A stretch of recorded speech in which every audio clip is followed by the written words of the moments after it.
जय Hind cadets, NCC गुरु YouTube channel पे आप सभी का स्वागत है। तो कैडेट्स, आप में से बहुत सारे बच्चों की जो है क्यूरी आ रही थी कि सर प्रैक्टिकल एग्जाम में कौन कौन से क्वेश्चन पूछे जाएंगे, उसके ऊपर आप वीडियो बनाइए। तो जो प्रैक्टिकल एग्जाम है बी और सी सर्टिफिकेट का, उसके अंदर जो मेन इंपॉर्टेंट जो प्रैक्टिकल क्वेश्चन पूछे जा सकते हैं वो हम आपको यहाँ कवर करवाने जा रहे हैं। तो कैडेट्स, .22 राइफल का कैलिबर कितना होता है ये हम आपको ऑलरेडी वैसे पहले बता चुके हैं, ठीक है। जो प्रैक्टिकल एग्जाम के अंदर भी डायरेक्ट आपसे ऐसा क्वेश्चन पूछ सकते हैं। तो .22 राइफल का कैलिबर कितना होता है, 0.22 इंच।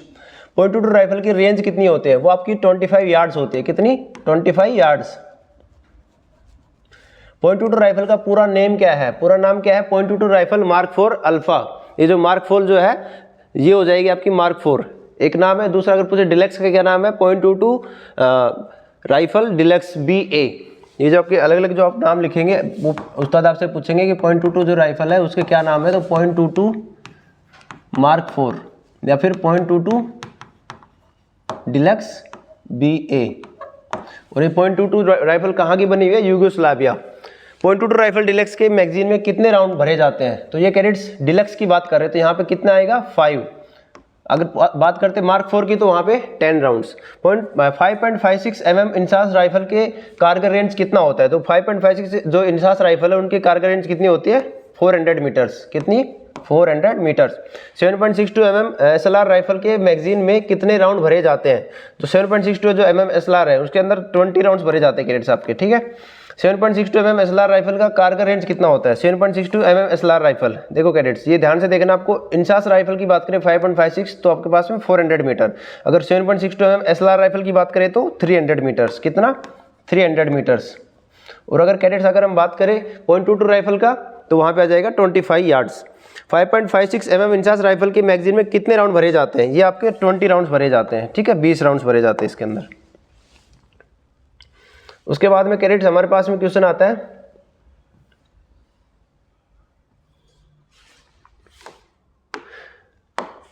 .22 राइफल में कितने ग्रूज होते हैं, ग्रूज की बात कर रहे हैं, तो यहाँ पे 6 ग्रूज होते हैं आपके, ठीक है। .22 राइफल के चलाने का सिद्धांत क्या है, जो तरीका है वो क्या आपका हैट है, hat, hold M and trigger, जो हैंड, चेंबर और बोल्ट एक्शन, ये जो आपका हो जाएगा, ठीक है। .22 राइफल और इंसास राइफल से कितनी पोजीशन से फायर किया जाता है, जो आपकी 4 पोजीशन होती है। हमने आपको ऑलरेडी अभी थोड़ी देर पहले बताया था कि आपकी जो standing, sitting, kneeling and laying position, 4 position से आप .22 राइफल से फायर कर सकते हैं। .22 राइफल का मजल वेलोसिटी कितना है, 2700 फीट पर सेकेंड, ठीक है। ये हो जाएगा आपका 2700 फीट पर सेकेंड। .22 राइफल का रैपिड रेट ऑफ फायर कितना है, तो ये आपका 10 to 15 राउंड्स। अगर नॉर्मल रेट ऑफ फायर की बात करें तो 5 राउंड्स पर मिनट, ठीक है। रैपिड रेट की बात करें या फिर जो फास्ट रेट की बात करें तो 10 to 15 राउंड्स पर मिनट। .22 राइफल का पूरा नेम क्या है, वही .22 मार्क 4, ठीक है, या फिर .22 डिलक्स BA। .22 राइफल किस देश का बना हुआ है, ये आपका यूगोस्लाविया देश का बना हुआ है, ठीक है। उसके बाद में कैडेट्स हमारे पास में क्वेश्चन आता है SLR का फुल फॉर्म क्या है, तो SLR का फुल फॉर्म है आपका सेल्फ लोडिंग राइफल, ठीक है। .22 राइफल डिलक्स का वजन कितना होता है, .22 राइफल डिलक्स का वजन देखो कैडेट्स, अगर आपके पास में पौंड और ओंज में पूछे तो आपका कितना हो जाएगा, 6.2 ओंज, ठीक है, 6.2 इस तरह से। अगर आपकी बात में किलोग्राम में बात करेंगे तो वो आपका मार्क 4 की आ जाएगी 3.93 kg। और अगर हम बात करें डिलक्स की तो वहाँ आ जाएगा आपका 2.78 kg, ठीक है। यहाँ पे जो हमारा क्वेश्चन दिया गया कैडेट्स वो किस तरह से दिया गया है, .22 राइफल का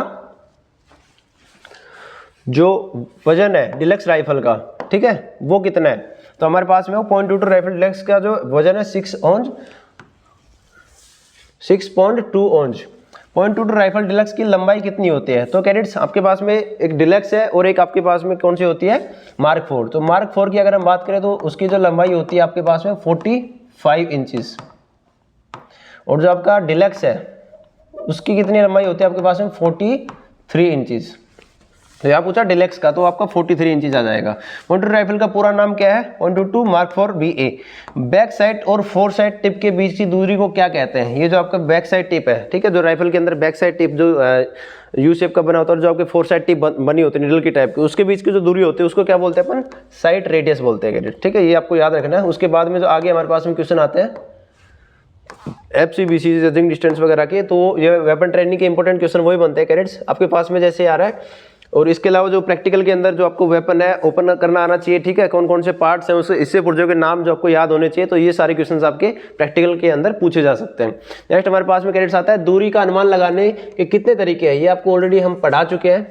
कितने तरीके होते हैं? 6 तरीके होते हैं, ठीक है। इकाई का तरीका, दिखाई का तरीका, की रेंज मेथड, हार्डविंग method, bracketing method and section average method, ठीक है।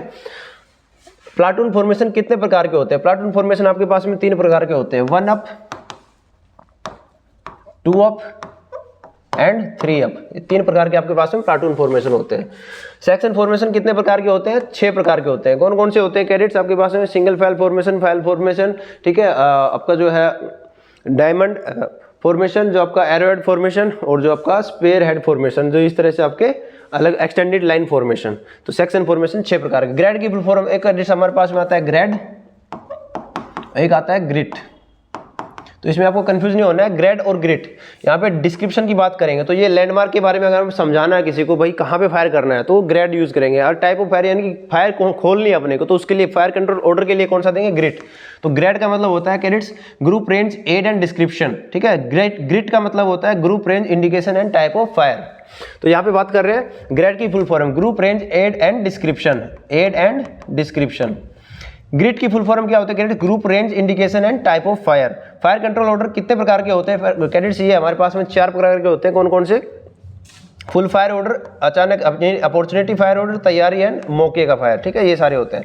फुल फायर ऑर्डर कितने प्रकार के होते हैं कैडेट्स? 2 प्रकार के। कौन कौन सा? पॉइंट टारगेट के लिए या फिर फैले हुए टारगेट के लिए, यानी कि एक नुक्ता टारगेट है और एक फैला हुआ टारगेट है। 2 प्रकार के आपके fire control order, full fire order होंगे। एम्बुश कितने प्रकार के होते हैं? ये आपके पास में पता ही होगा, 2 प्रकार के होते हैं, मौका और तैयारी का, ठीक है।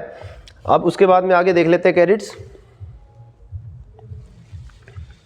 जो आपकी पेट्रोलिंग होती है, ठीक है।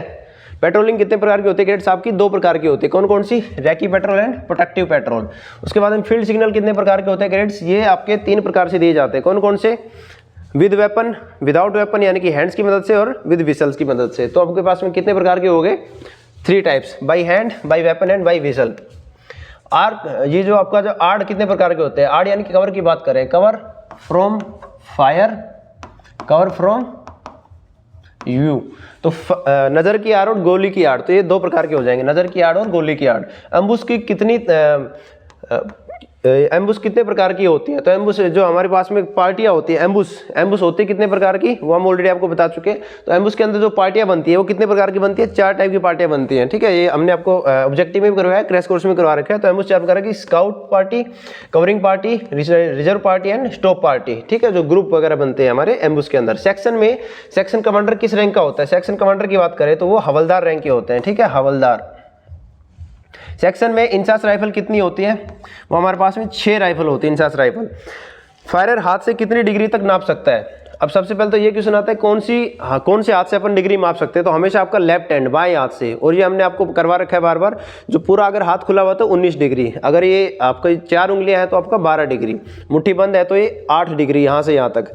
फिर ये जो एक उंगली छोड़ के ये हो जाएगा आपका 5 डिग्री, और ये 3 डिग्री, ठीक है, 2, और ये आपका 1 डिग्री, और यहाँ पे 2 डिग्री। तो इस तरह से आपका जो लेफ्ट हैंड से माप सकते हैं। तो फायरर जो है अपना हाथ की मदद से मैक्सिमम 19 डिग्री तक मेजर कर सकते हैं, ठीक है। कितने डिग्री तक? 19 डिग्री तक। उसके बाद में कैडेट्स हमारे पास में क्वेश्चन आता है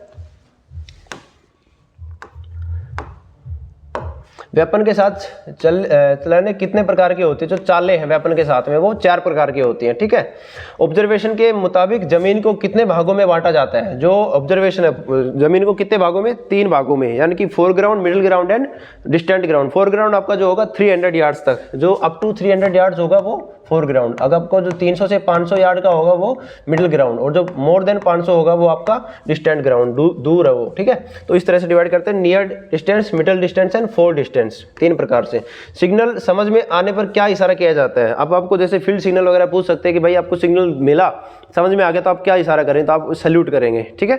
अगर आपको सिग्नल समझ में नहीं आएगा आप हैंड कप्स, कानों के पीछे अपने ऐसे कप्स बना के हाथ लगाएंगे, ठीक है। तो ये आपको समझ में आ गया तो सैल्यूट करना है। यूनिट ऑफ मेजरमेंट मेथड में मैक्सिमम कितनी दूरी का अनुमान लगा सकते हैं? जो आपका 100 यार्ड्स का यूनिट मेजरमेंट, इकाई का तरीका, उसमें 400 मीटर तक आप जो अच्छे से दूरी का अनुमान लगा सकते हैं। उसके बाद में कैडेट्स हमारे पास में जो मैप रीडिंग है उससे जो क्वेश्चंस बनते हैं वो डिस्कस कर लेते हैं।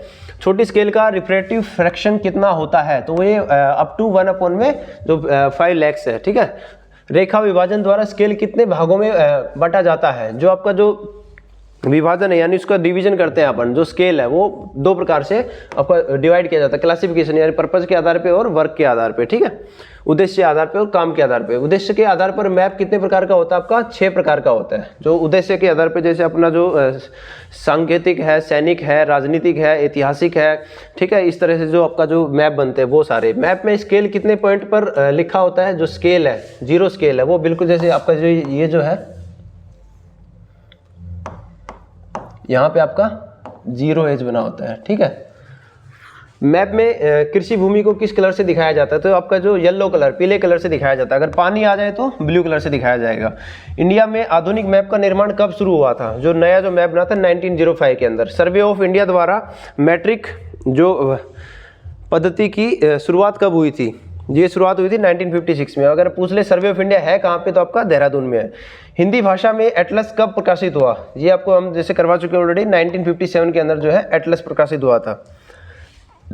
ये आपका कन्वेंशनल साइंस कौन निर्धारित करता है, जो आपका सर्वे ऑफ इंडिया है, यानी कि जो अपन रूढ़िवादी चिन्ह जो होते हैं, कोई भी मतलब अपने मैप के ऊपर कोई भी आकृति हो, कोई भी घर हो, पेड़ हो, कुआं हो, उन सबको अपन मैप के ऊपर छोटे छोटे कुछ चिन्हों की मदद से जो हम दर्शाते हैं, ठीक है, वो कौन डिसाइड करता है, आपका जो सर्वे ऑफ इंडिया है वो डिसाइड करता है, ठीक है। उसके बाद में कैडेट्स एक होता है आपका ग्रिड होता है, एक होता है ग्रेटिक्यूल। तो आपका जो ग्रिड होता है वो क्या होता है कैडेट्स, जो आपकी ईस्टिंग और नॉर्थिंग लाइन है उनके जो ये जाल बनता है, बॉक्स बनता है, ये आपका ग्रिड है। क्या है आपका ये ग्रिड। लेकिन जो कैडेट्स आपकी लैटिट्यूडनल और लॉन्गिट्यूडनल लाइन है, लैटिट्यूडनल और लॉन्गिट्यूडनल यानी कि अक्षांतर और देशांतर जो रेखाएं हैं उनका जो एक जाल बनता है उसको क्या बोलेंगे, ग्रेटिक्यूल। तो यहाँ पे देखिए कैडेट्स ग्रेटिक्यूल किसे कहते हैं, लॉन्गिट्यूडनल लैटिट्यूडनल लाइन से बनने जाने वाले जाल को ग्रेटिक्यूल कहते हैं। ऑन पोजिशन की विधि से किस विधि से निकाल सकते हैं अपन, ऑन पोजिशन 2 विधि से निकाल सकते हैं, रिसेक्शन मेथड और इंटरसेक्शन यानी कि इंस्पेक्शन मेथड, ठीक है। दुश्मन की पोजीशन की विधि किस तरह पता लगा सकते हैं आपके पास में, इंटरसेक्शन मेथड के द्वारा। तो अगर खुद की स्थिति का पता लगाना हो तो रिसेक्शन मेथड, दुश्मन की स्थिति का पता लगाना हो एनिमी का, इंटरसेक्शन मेथड। तो आपके 2 जो है पोजीशन निकालने के तरीके आपको आने चाहिए। फॉरवर्ड बेयरिंग किसे कहते हैं कैडेट्स, एक आपकी होती है फॉरवर्ड बेयरिंग, एक होता है बैकवर्ड बेयरिंग। अब जैसे मैं आपकी जो है एंगल निकालना चाहता हूँ आपकी बेयरिंग, तो मेरे से आप तक के जो बेयरिंग हो मेरे लिए क्या हो जाएगा, फॉरवर्ड बेयरिंग। अगर मैं आपके अनुमान से मेरी जो बेयरिंग निकालूँ तो मेरे लिए क्या हो जाएगी, वो backward bearing and vice versa. तो फॉरवर्ड बेयरिंग ऑब्जर्वर से ऑब्जेक्ट, ऑब्जर्वर मैं खुद हो गया, ऑब्जेक्ट आप हो गए, तो इनके बीच में जो आपका जो होगा फॉरवर्ड बेयरिंग, और या फिर ऑब्जेक्ट से ऑब्जर्वर की हो जाएंगी तो वो आपकी बैकवर्ड बेयरिंग। ग्रिड नॉर्थ का पता कैसे चलता है, जो आपके पास में कैडेट्स नॉर्थ होते कितने प्रकार के हैं, ट्रू नॉर्थ, ग्रिड नॉर्थ और मैग्नेटिक नॉर्थ। तो ये जो ग्रिड अगर कहीं आ जाए तो ग्रिड कहाँ पे बनता है, मैप पे बनता है, तो ये मैप से पता करेंगे। अगर मैग्नेटिक नॉर्थ की बात करें तो वो कंपास से पता करेंगे। इस तरह से आप अलग अलग देख सकते हैं। ये जो आपका ICE क्या होता है, ये जो फुल फॉर्म पूछी गई है आपसे ICE, ठीक है। ये कैडेट सोचेंगे यार ये अलग से क्या टर्म आ गई, तो इसका मतलब होता है इंडिविजुअल कंपास एरर। जो एक एरर जो कंपास है उसकी भी तो कुछ मैन्युफैक्चरिंग डिफेक्ट्स वगैरह कुछ हो सकता है ना, तो ये ICE बोलते हैं उसको। बेसिन किसे कहते हैं, बेसिन आपने सुना होगा कैडेट, जो पानी वगैरह पे जो मतलब नदी वगैरह जो बेसिन बनता है जहाँ पे मिलते हैं, ठीक है। समतल या लगभग जो समतल धरातल को बेसिन कहते हैं, जो क्या होता है देख लेते हैं एक बार आगे क्या लिखा गया है। बेसिन कहते हैं जो लगभग चारों ओर से गहरा होता है, ठीक है। जहाँ पे नदी और जो समुद्र जो आपका मिलता है वहाँ पे डेल्टा बनता है। बेसिन का मतलब जहाँ पे पानी और चारों तरफ पानी और वहाँ पे बीच में जो है समतल जो धरातल भूमि है, ठीक है, वो आपका बेसिन हो जाएगा। मैप के प्रकार लिखें। मैप कितने प्रकार के होते हैं कैडेट्स, आपका स्केल के आधार पर और उद्देश्य के आधार पर, यानी कि पर्पस और स्केल के आधार पर। पर्पस के आधार पर आपके कितने प्रकार के, 6 प्रकार के। और जो आपका स्केल है, स्केल के आधार पे आपके 3 प्रकार के, छोटी स्केल, मध्य स्केल और बड़ी स्केल, ठीक है। और आपका जो है उद्देश्य के आधार पे 6 प्रकार के हो जाएंगे, सांकेतिक, सांख्यिक, आर्थिक, ऐतिहासिक, सैनिक, ये सारे मैप हो जाएंगे आपके। स्केल के आधार पर मैप कितने प्रकार के होते हैं कैडेट्स, हमारे पास में 3 प्रकार के, छोटी स्केल, मध्यम स्केल और बड़ी स्केल। अब जो कैडेट्स हमारे पास में आता है कि नॉर्थ जो होता है हमारे कब किस डिग्री से दर्शाया जाता है, 0 डिग्री या फिर 360 डिग्री। तो हमारे पास में 0 डिग्री पर कौन होता है, नॉर्थ होता है। ट्रू नॉर्थ की पता कैसे लगा सकते हैं, ट्रू नॉर्थ किससे पता चल सकता है, हमारा ध्रुव तारा है पोल स्टार से, ठीक है। जो ध्रुव तारा है या फिर जो मस्जिद है, शिवालय है, उन सबसे अपन ट्रू नॉर्थ का पता लगा सकते हैं। स्केल को दर्शाने की विधि बताए, जो स्केल है उसको किस प्रकार से दर्शा सकते हैं अपन, 3 प्रकार से दर्शा सकते हैं। कौन सा, RF यानी कि रिप्रेजेंटेटिव फ्रैक्शन द्वारा, रेखा द्वारा, ठीक है, और शब्दों द्वारा, ये अलग अलग जो है अपन दर्शा सकते हैं। कंपास का पूरा नाम बताओ। ये कैडेट्स आपको बार बार हम बता चुके हैं, liquid prismatic compass mark 3 alpha. इसका नाम देख लेते हैं, service prismatic compass liquid mark 3 alpha. आप इसको liquid prismatic compass mark 3 alpha बोल सकते हैं, या फिर जो आप प्रॉपर अगर आप देखना चाहते हो सर्विस प्रिज्मेटिक कंपास लिक्विड, एक होता है ड्राई, एक होता है लिक्विड, तो ये आएगा लिक्विड मार्क 3 अल्फा। कंपास में कौन सा लिक्विड होता है, ये आपका आइसोप्रोपाइल होता है कैडेट्स। कौन सा होता है, प्रोपाइल, ठीक है। GR का फुल फॉर्म, ये आपका ग्रिड रेफरेंस को बोलते हैं cadets, GR, 6 figure, 4 figure, 8 figure, ये सब हमारे 6 फिगर मेनली ज़्यादा यूज होता है। 6 फिगर GR में ग्रिड को कितने भागों में बांटा जाता है, तो आपका 10 भागों में बांटा जाता है। जैसे मान लो ये जो आपका नॉर्थिंग और ईस्टिंग लाइन है, मैप रीडिंग के अंदर आप लोग करवा रखा है ये, ठीक है। जैसे मान लो 2, 4, 6, 8, 10 और ये 12, 14, 16, 18, 20, ये जो आपका कुछ भी दिया हो सकता है। तो अब मान लो मेरे को यहाँ पे ये कोई ऑब्जेक्ट है, ठीक है, यहाँ पे मान लो कोई कुआं है, उसका पता लगाना है मुझे। तो यहाँ पे कैडेट्स सबसे पहले अगर हम देखेंगे तो ये जो हमारा ईस्टिंग है, ठीक है, ईस्टिंग लाइन्स को हम देखेंगे तो यहाँ पे कितना आ रहा है, किसको पार कर चुका है, ये 4 को पार कर चुका है, ठीक है। 4 और 6 के बीच में 4 आ रहा है। अब कैडेट्स यहाँ पे बात करेंगे तो नॉर्थिंग लाइन 14 और 16, तो यहाँ पर हमारा कितना आ जाएगा, 14। अब कभी भी है ना, इसको 4 नहीं लिखेंगे, इसको लिखेंगे 0, 4, ठीक है। अब ये तो हो गया 4 फिगर, 0, 4, 1, 4, 4 फिगर हो गया। अब 6 फिगर में भी करना हो तो क्या करना पड़ेगा, ये जो है इसको 10 अलग और भागों में डिवाइड करना पड़ेगा, ठीक है। इसको भी 10 भागों में डिवाइड करना पड़ेगा। अब फिर से इसकी जो ईस्टिंग लाइन देखेंगे तो यहाँ पे देखो कैडेट्स कितने पे आ रहा है, लगभग जो हमारा 1, 2, 3, 4 पे आ रहा है, ठीक है। और जो यहाँ पे देखेंगे 1, 2, 3, 4, 5 पे आ रहा है। तो हमारी जो 6 फिगर क्या हो जाएगी, 0, 4, 4, 1, 4, 5, इसका जो है ग्रिड रेफरेंस हो जाएगा, ठीक है। इस तरह से जो हम 10 भागों में इसको अलग से डिवाइड करेंगे। एक जो पॉइंटर स्टाफ होता है कैडेट्स, जो हमारा L शेप का होता है, जिसको अपन ओपन करते हैं, वैसे तो इस तरह का होता है, लेकिन जब उसको खोलते हैं तो पॉइंटर स्टाफ L शेप का हो जाता है। यानी कि पीछे हमारे जैसे यहाँ पे कोई भी कमांडर है या फिर हमारे जो सीनियर है ऑफिशियल, उनको अब दिखाना कोई टारगेट, जो सेम टारगेट दिखेगा दोनों को, तो वो L शेप जो होता है हमारे पास में पॉइंटर स्टाफ बोलते हैं, ठीक है। स्टाफ का जो मतलब कार्य एक साथ हो, मतलब इसको ऐसे याद कर सकते हैं। तो हमारा टारगेट दिखाने के लिए यूज होता है।